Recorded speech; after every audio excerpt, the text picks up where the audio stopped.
Hope is that you fly and you go and you take a little bit of time off, you go on vacation. I think there's just this big misconception that as business owners, we constantly have to be grinding in our businesses 60, 70 hours a week.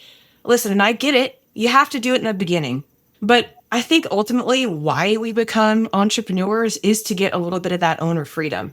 And so I think, again, there's that misconception. And when we do get to that spot, we don't even know what to do with ourselves. Welcome to the Advisors Fuel podcast, where high-performing financial planners and wealth advisors discover proven processes and actionable strategies to elevate their client experience, grow their businesses faster, and achieve unprecedented success. Here's your host, Adam Coach, founder at Adrenaline Advisor Consulting at adrenalineadvisor.com. I appreciate you guys all coming back to the podcast. Today's guest is Tiffany Helton. She's an operational scaling and profit strategy expert who helps founder-led businesses become more efficient, more profitable, and less dependent on the owner. Tiffany brings more than 15 years of experience scaling service-based businesses, including co-founding a hospitality group that grew to more than 90 employees. Her background also includes executive leadership roles as a VP and Chief Operating Officer, along with building a successful coaching company focused on helping business owners improve operational efficiency and profitability. Today, Tiffany works with founders to simplify operations, improve accountability, create stronger teams, and turn complicated financial data into clear insights that support lean and sustainable growth. Today's conversation, what we're going to be doing is talking about how operational bottlenecks get in our way, founder dependency and why it's a problem, scaling challenges, profitability, and what business owners should be thinking about if they want to build a business that can truly operate without them. Tiffany, thank you so much for joining me. I've been looking forward to this one. Oh, thank you so much, Adam, for having me. I've really been excited to do this podcast with you and just feel honored to be here with you. Thank you. For sure. It's funny, when I look at scaling and owner dependency, I remember thinking to myself in my own business, way back when that was the goal. We create Dan Sullivan calls it a self-managing company.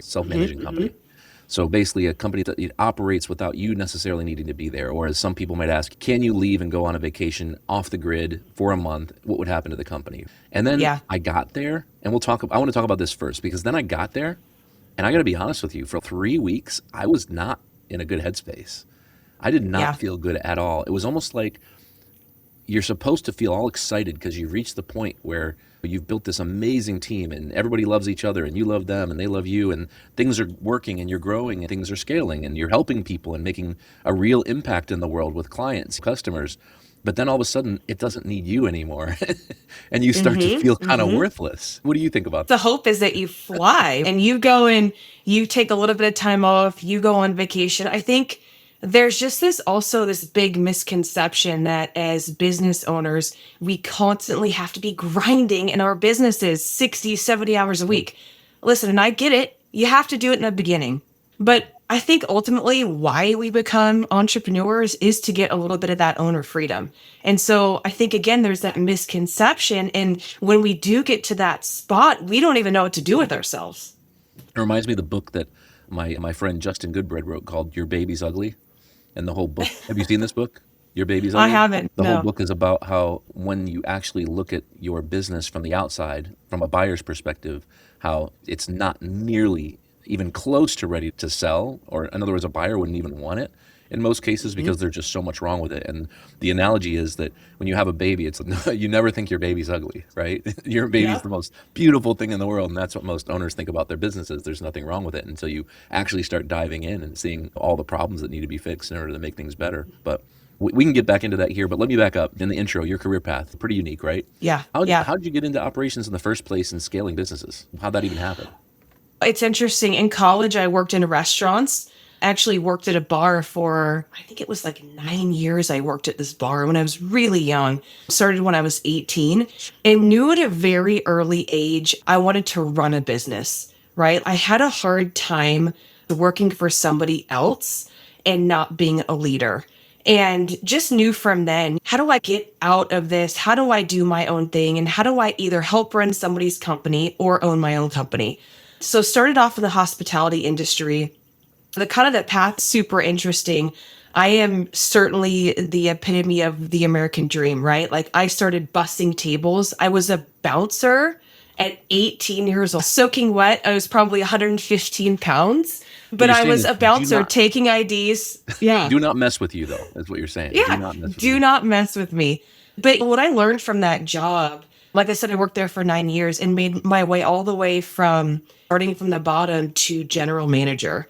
And I knew at that job, they say that God puts you in a spot for a reason. I learned everything about business. I learned how to run my own business, even though I wasn't doing that at that time. I learned how to manage people. I learned what hard work was. And so taking that, moving through my career path, eventually met my business partner and opened up a chain of really successful, busy restaurants in the Northern Colorado area. And it was so rewarding, so hard, so challenging, all of the things, but just so grateful for that experience and just really put that hard work in to get there. That's such, I don't want to call it, I don't want to disparage the industry, but it's not a family-friendly job. You're Oh, working no. nights, weekends. When everybody else is at work, there might be a couple hours in there where things get busy during the week, but otherwise, your busiest time is when everybody else is done with work, right? That had to be tough. Oh, yeah. Yeah, it's tough. I did most of that work when I was younger before I had a family. Owning restaurants, great and so rewarding, but like you said, it's not conducive to the family environment. Mom's not home at 4 o'clock, 5 o'clock to make dinner. That just doesn't really exist. That's when the restaurants get busier. So we grew those three, scaled and grew to three. And then during that COVID time, just started selling off assets and realizing that, hey, there's just a different way to do this. And still grateful. There's still one here in Old Town Fort Collins that is beautiful, and I'm fortunate to still have equity shares in that, which is really nice. But it's different sometimes, Adam. It's you grow it and you scale it and you get to this point. It's so rewarding, but it also is life-changing, and you realize that your priorities are different. I don't want to work till 10 o'clock at night anymore. And this isn't going to be my number one focus and my number one priority anymore. What did it teach you about, think before and after? So you're getting into it, you're starting to grow it. Maybe there comes a point where you're realizing scaling is what your ultimate goal is, and then you start doing that. One of the things I've realized is that once you get to scaling, the next step for owners is to figure out the leadership equation. So what did that all teach you about leadership? Yeah, leadership is hard. I think you can figure out a way to clone yourself as the owner. That's the ultimate goal, right? That's tough because I feel like nobody really buys into your business like you do. That being said, and I work with business owners all the time on this specific area of Cultivate, is how do we set up guardrails, right? To protect the business, to protect the brand, to protect the service, to protect all what we're doing so well in our business, even if maybe the leadership, they might be great and successful, or maybe they make mistakes, right? And they're not optimal leaders like we thought they were. From my perspective, it's all about guardrails, right? And setting your business up for success, and then obviously fostering leadership. My favorite stories of the best leaders are the ones that we foster, right, within the system versus maybe somebody that we hire out to join our leadership team. I feel like those are usually the best leaders that we're farming up within. Mm-hmm. It's like they've been there, they've done that, they understand the culture of the company.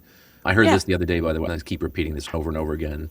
Shelby at Muriel Consulting said that when she talks to financial advisors in particular, so this is specific to financial advisory firms, but that she doesn't like to talk about culture anymore. She talks about the company personality because you can't pronounce culture without cult. Well, that puts a whole new spin on it. It's hilarious. Now I can't even say the word culture anymore without thinking that, unfortunately. But anyway, so as you started working with more founders, what were some of the biggest, call it, I don't know, operational pain points that you keep seeing or kept seeing over and over again? Yeah. Fast forward here. So now I work at Cultivate Advisors, helping business owners really do exactly what you say, right? So how do we become a healthier business operationally? How do we work on that culture, right? Nice. How do we work on the leadership of the things? Yeah, thank you. But just to make our businesses more successful, really. Earlier, we were talking about owner dependency, founder dependency. What are some, when you think operations and mistakes, I hesitate to say regrets, because in a perfect world, none of us really regret anything, right? I've got this big, huge sign on my fridge here in the office that says, "Are no mistakes, only lessons." So I think we Yeah, want to always yeah. look at things like that. But what are some of the maybe biggest operational mistakes that you've seen these founder-led businesses make? Boy, that's a tough question. As far as it relates to just owner dependency, I would say doing those $20 an hour tasks, right? $10 an hour tasks, whatever it is that you can hire an admin for. AI can do everything now. Touche. Yeah. And I find that when I get into somebody's business with them, the first thing I do is, hey, map me out everything that you do in a day. I have some owners telling me I do the scheduling, I do the QuickBooks, right? And it's, do you actually need to be doing those tasks? Or should you really be thinking about growing your company revenue wise? Or my favorite, actually increasing your net profit, Yeah. which to me is better than actually just trying to grow your revenue. And so just helping think about it in a different way. Or they tell me, I haven't taken a vacation in a year. Okay, why are you answering the phones in your business?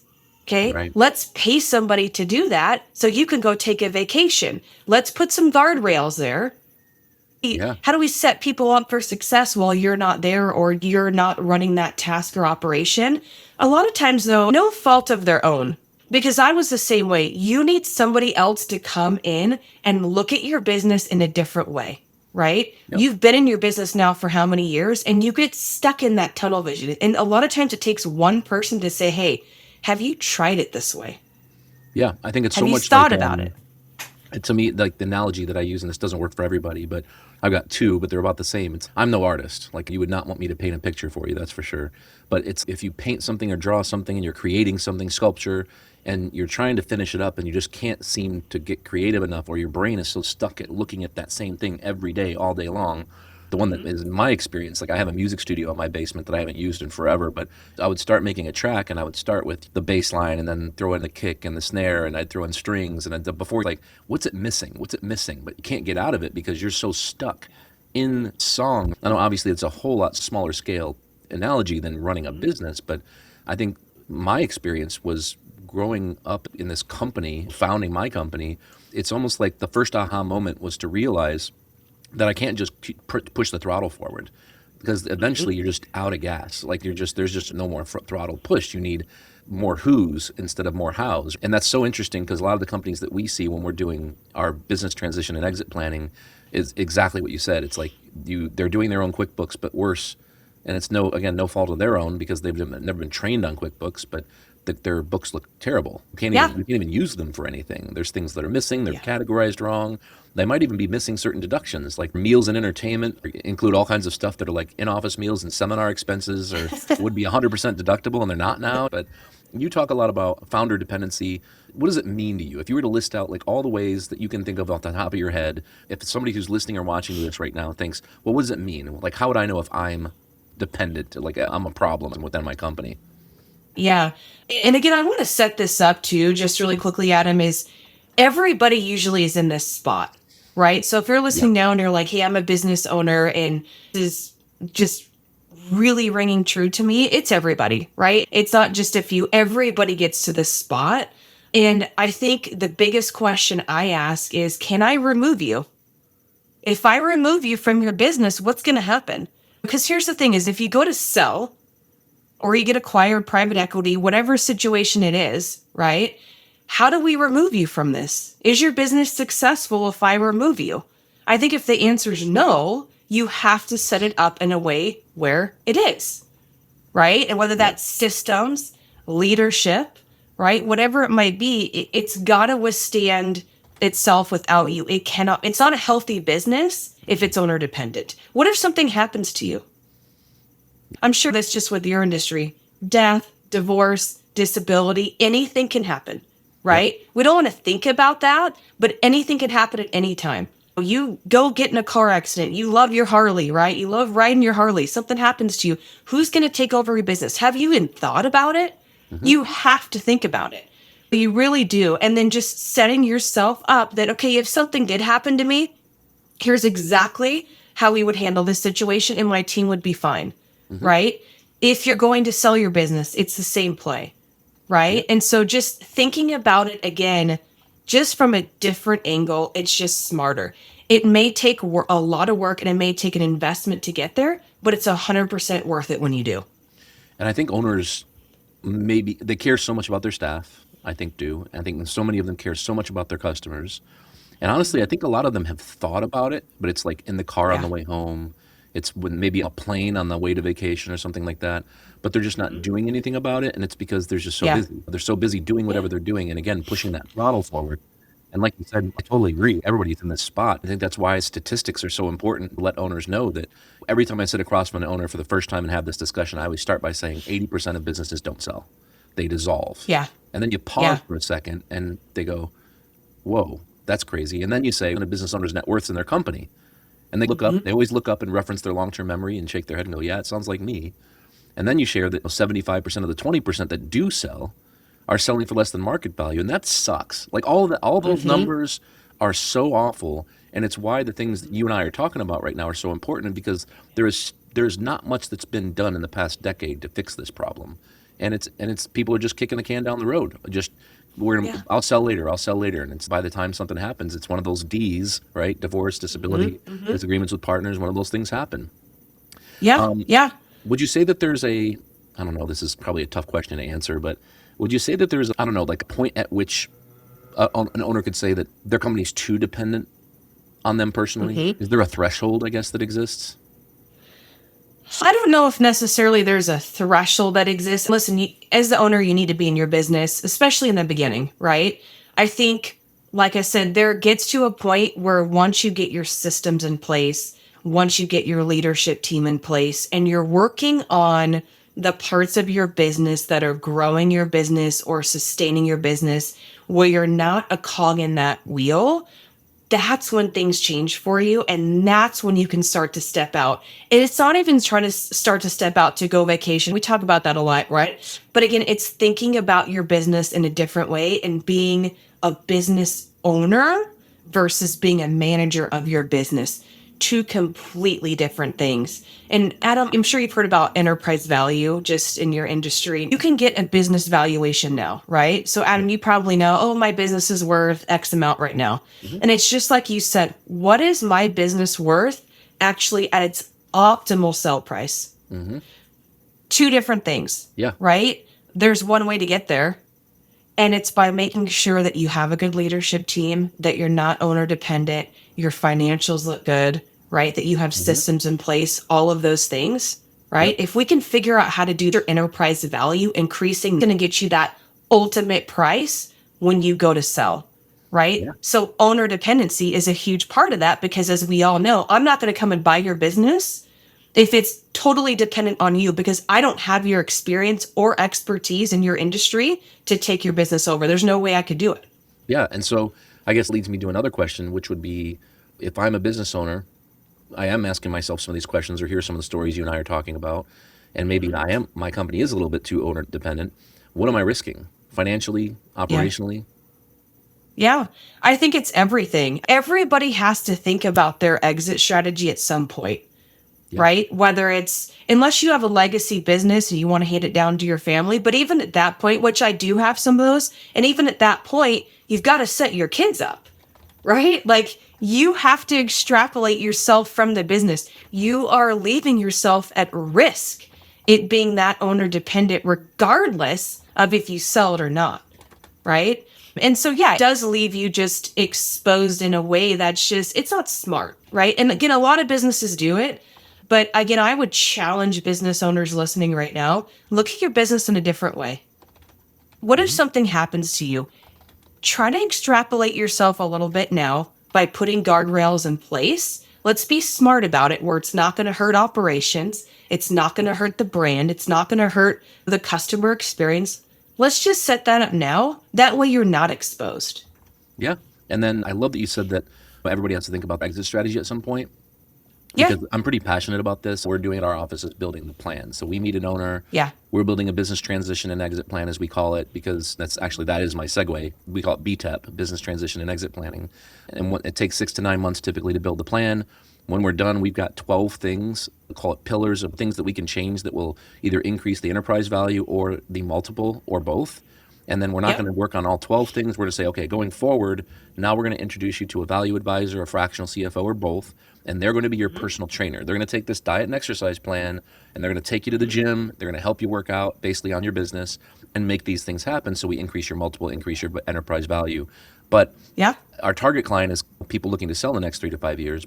But inevitably, we always run into people, literally on a weekly basis, that are like, I don't want to sell. I don't want to sell for 13 years. I'm not selling for 15 years. I'm not selling for 20 years. And here's what's crazy about that. And this is going to be our segue into profitability and scaling, by the way, which is if so many owners, especially younger owners, in my opinion, who are looking for that secret sauce on how to grow their business. God, what do I do next? Like, I feel like I'm stuck. I need to grow. What do I need to do next? The answer is exit planning. I know it sounds crazy, but that's the problem. I think the problem is we call it exit planning. And that's why we call it business transition and exit planning, is because exit planning is simply taking you from wherever you are today to wherever you want to be, wherever that happens to be. And in some cases, that's just more profit, better margins, things like that, less owner dependency, less customer concentration, less risk. And I just think that if you implement what we're talking about and you're not 15 years from selling, what's going to happen is you're going to have all the things that you wanted in terms of growth, and your company is going to be exponentially worth more down the road because you didn't wait until you were 2 years from ready to sell before you actually pulled the trigger and started the planning.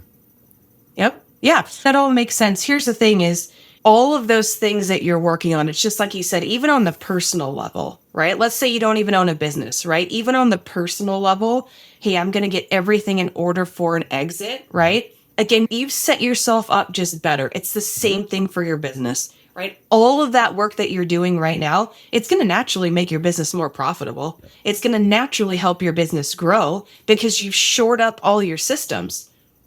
Right? You've fixed everything internally. You've made everything better that naturally, I don't care if you're going to sell in 3 to 5 years, 15 years. I don't care if somebody tells me I'm never going to sell. That's totally fine. The work is exactly the same. And for your clients too, Adam, I would challenge them too and say, does your business actually support your personal financial goals? Right? Are those things even married together? I have a lot of clients who are totally disconnected in that way. This is what I need upon exit, upon retirement, upon whatever. Your business is not even near supporting you with that right now. Right? So it's really interesting. Again, it's just all that work though, the work that you do is naturally just going to make everything better. The whole what's the business need to be worth thing is part of what we do with the personal financial planning, because oftentimes owners have a valuation in mind, but it's wrong. And usually it's not usually lower than it's worth. It's usually obviously they think it's higher than it's worth. But the piece of that financial plan that says when you quit working, you've got your cash, your 401k, your brokerage assets, any retirement assets, and then the business. And the business needs to be worth X in order for you to ride off into the sunset. If it's not worth X, we got a problem. You're either going to have to save more, work longer, spend less, things that none of those things are very pleasant. But you always have to keep that in as part of the conversation. And then when it comes to all this exit planning and business transition planning stuff we're talking about, I can't reiterate more that this planning part of it is the answer to getting more profits and having more work-life balance. And it's not, I would say it's not easy, but it's simple. Yeah, it shouldn't be overwhelming.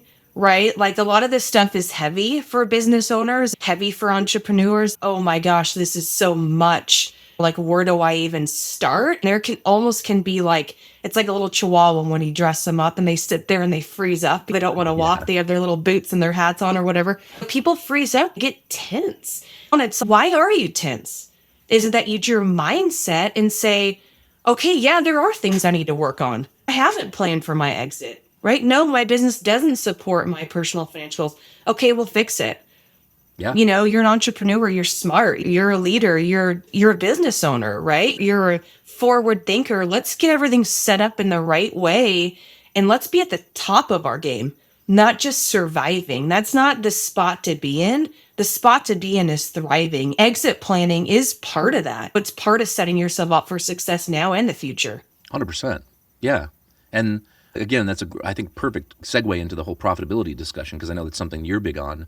But you know, a lot of businesses, they're growing revenue, and so it's not like they're doing poorly. Most owners we talk to are very successful, but they feel unprofitable even though they're growing revenue. Gross revenue looks good, the trend looks good, but it just feels chaotic and unprofitable or both. Why do you feel like that happens? From what I see, we work with clients anywhere from that $1 million mark up to $10 million, $15 million a year gross revenue. So we're talking, that's a wide range, but those are pretty healthy businesses. And a lot of times, even at that $1 million gross revenue mark or that 10, the problems can be the same, right? It's a lot of times business owners are looking at their financials, but not necessarily from a business owner lens versus the tax lens, right? Again, two completely different things. When I look at my financials as a business owner, okay, I need to look at my margins, right? I need to look at budget. How do I set budgets from those margins, right? Like I'm just looking at it from a different lens. I'm looking at cash flow from a different lens. How much inventory do I have on my shelves? Yeah. Right? Is that really supporting my cash flow right now? But looking at it in a different way. And there's so much growth that you can do internally that's not necessarily growing your revenue. Right. It's increasing that net profit. And again, I don't care if you're a $10 million business or $1 million business, everybody can work on growing that net profit, not just that revenue. Yeah, there's a lot of waste a lot of time, and there's a lot of operational inefficiencies. And speaking of operational inefficiency, what operational changes do you feel like tend to have the biggest impact? If you were to rank them all, give me the top 2 or 3. It's a process. So the first thing I would say is everybody should go into their books and line item by line item, look at every expense and see if you're optimizing that. I say that in a way where we're not trying to cut expenses and be cheap, right? We have to be careful about our brand, our product, whatever it is that we're doing, right? But look at every line item and say, how can I be better at this? Okay. And then from there, I would say the biggest wins that I see, Adam, are putting together budgets, right? If you have staff, you have a leadership team, and you're not a solopreneur, do you have a labor budget? Oh, or are you just saying, oh, I have X amount on salary, X amount hourly, and this just is what it is? Really, it is what it is. Do your labor budgets, and does your labor percentage actually support the revenue you're doing now? If not, there's got to be a change made. For sure. Okay. Now, there can be companies that are in a growth mode, right? Where sometimes we're just making a capital investment in our business to grow it. That's different, right? But we've got to have these day-to-day budgets, and we look at those on a daily, monthly, quarterly, and yearly basis to really support that net profit. I would say, though, that labor typically is the biggest win that I see just out of the gate. It's also one of the most expensive. And It is. And I think that this is just a fun quiz. If you were to look at every company you've ever worked with on day one, when you first do all the intake and you start learning about the company, the owner, what percentage or how many of those owners had really clean, organized books? Oh, what percentage? I would say, oh gosh, it's not high. Maybe 20 or 30%. It's not high. And again, no fault of their own, right? That's why I'm asking. I think that's why I'm asking, actually. Yeah, I want people that are watching and hearing this to know it's most people. Like it's most people. Second question. Second question. It's a piggyback. Of the 25%, but of all companies you've ever worked with, what percentage of them have a forecast that goes out 3 years? I don't think it's going to be zero. Not many. Yeah, that's how we help. So it's kind of a trick question, but it's not many. It's a loaded question. That's where it's like, whether it's a value advisor, whether it's a fractional CFO, somebody, if you're wondering, if you're an owner and you're wondering, I'm stuck. And it doesn't matter if you're stuck at 1 million and can't figure out how to get to 2, or you're stuck at 5 and you can't figure out how to scale to 10 or 10 to 20 and so on. One of the biggest things you can do for yourself is hire a value advisor and or hire a fractional CFO to come in and clean your books up and then make them usable and then create a forecast. And then all of a sudden, what you were just talking about, Tiffany, where you're like, what's your labor budget? Who are you going to hire? When are you going to hire them? Some of the most expensive questions and most expensive decisions all of a sudden become easy. It's like, I know exactly what I can do and when I can do it.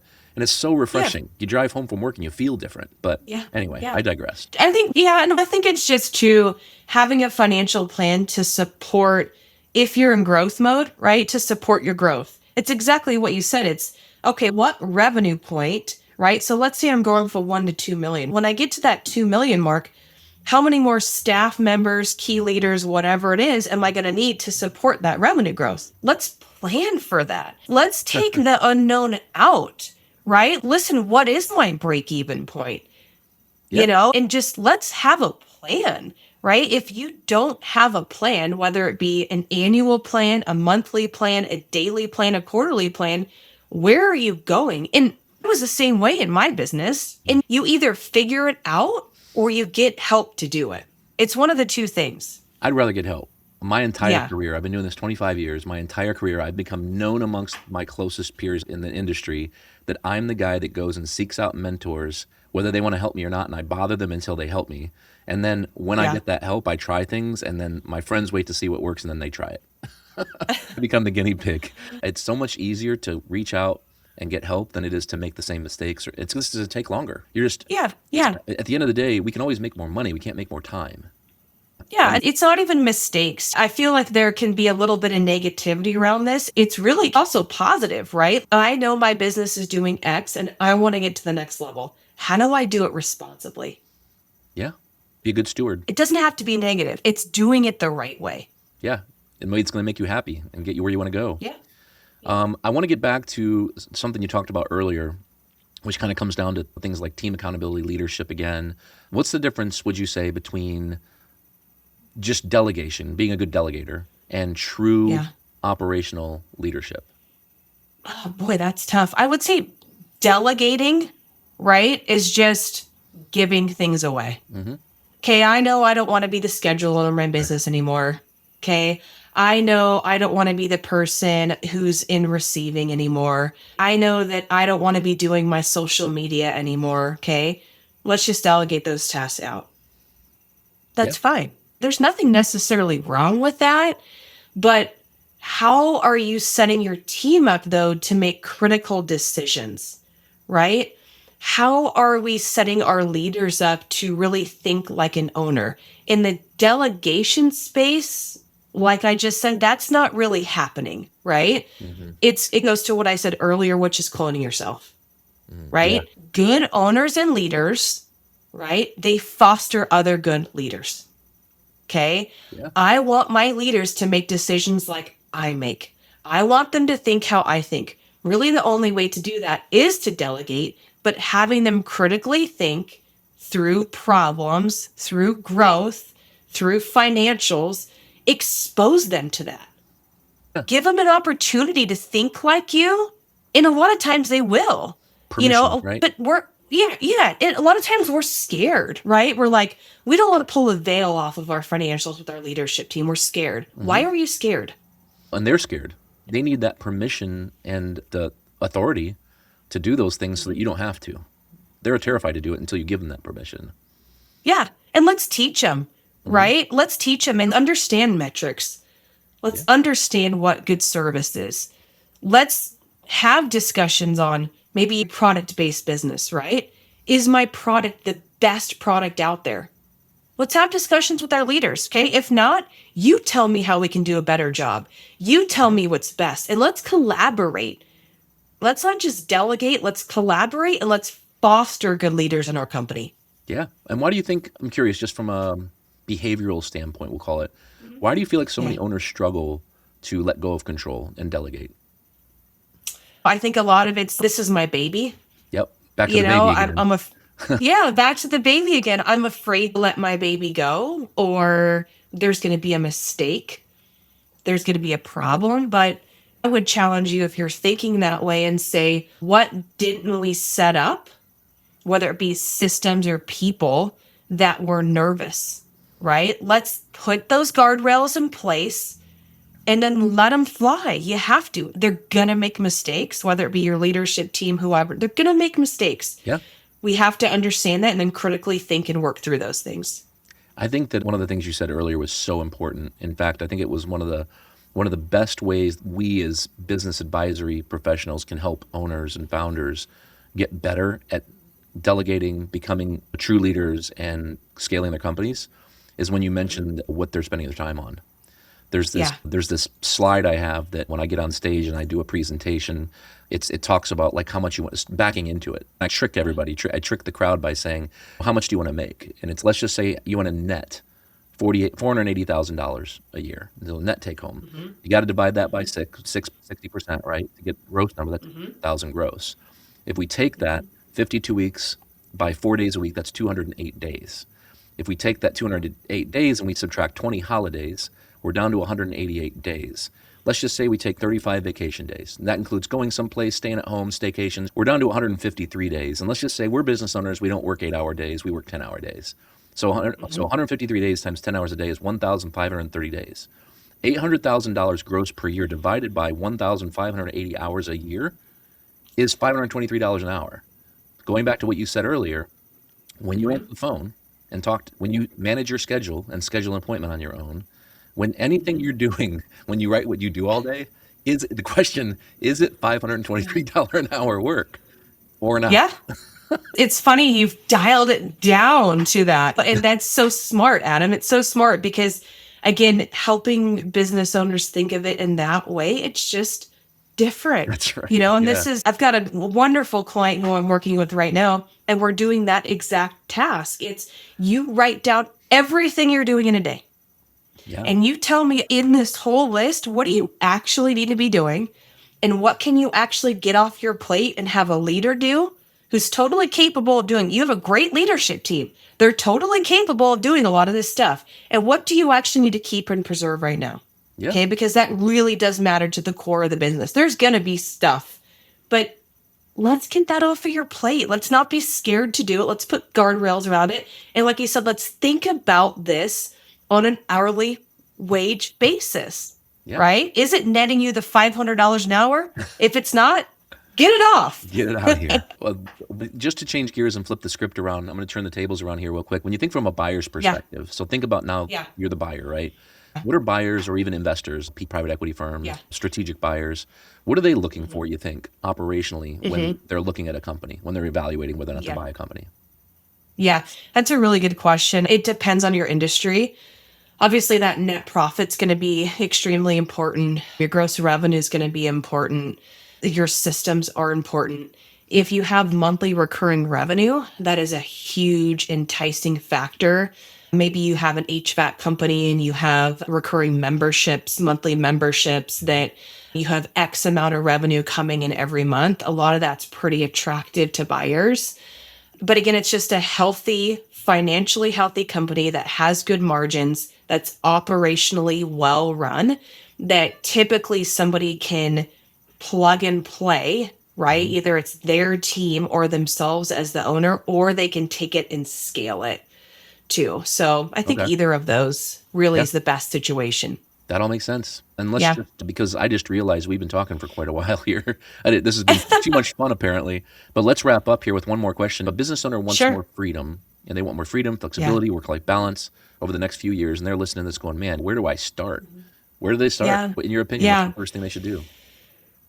I would say just get more information and just be open to thinking about your business in a different way. Like I said, we at Cultivate, we do just a free 2-hour advising session and we evaluate your business in the way that you and I just talked about, Adam. It's all of those enterprise value drivers, my leadership team, my financials, my marketing, all of it. I would say go do that. See how your business fares. Let's pull that veil off and see where I'm exposed and where I'm excelling and doing well. But again, first steps is just be open to thinking about your business in a different way. Be open to stepping out of the grind that you've been in and start to plan for your business to be successful, whether that's a sale, an exit, or just maybe more profitable. We have a company that we helped that was, the owner was depressed, literally depressed, down in the dumps, stuck, tired of the business, tired of the industry, wanted to quit, and but the company wasn't worth enough to sell to where he could retire. It wasn't there yet. And after going through this whole planning process, it wasn't even the money, it wasn't the profitability, the margins, it wasn't revenue going up quickly over the next couple of years that was awesome. Don't get me wrong, that was great. It was the feeling him being reinvigorated in the business and all of a sudden excited and then hiring somebody. So going from like hating the business and not wanting to do it anymore and just being done to all of a sudden being reinvigorated again. That's the real life example. But the analogy is like everybody probably listening to this or watching this has probably sold a house. And you have the realtor come in and they go, okay, take all these pictures down here, declutter this, replace that carpet, paint these walls. And then you do it and you're like, I like it here. Why didn't you do that when you were living there the whole time? You had the opportunity. Let's do it. Nice while we're living in it. Exactly. It's a lesson. It's a metaphor, but it's a lesson for every business owner that by putting off exit planning till later, instead think of it like business transition planning. Work on these things now so that you can exponentially grow and have all the things that a seller would have, but a self-managing company, right? Yeah, no, it's a different way of thinking. And let's challenge ourselves as business owners. We're smart, right? We're forward thinkers. Let's challenge ourselves and let's set ourselves up in a way that's successful. Yeah, and that's the mission, right? There's so many people out there that need this help and most of them don't even know they need the help. That's what's crazy. Yeah. We got to do this again sometime because this was too much fun. So thank you so much for joining, hanging out with me. There are links, contact information for Tiffany is going to be in the show notes. So if you'd like to get a hold of her, just either hit up the show notes or reach out to us and we'll make it a connection.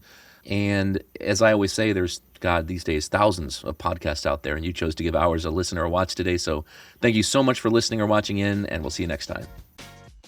Thank you for tuning in to the Advisors Fuel podcast. For more articles, videos, and resources, or to schedule an intro call, visit adrenalineadvisor.com. This podcast is for informational purposes only and should not be relied upon as a basis for financial or legal advice. Always talk to your compliance department before implementing any of the ideas shared in this episode.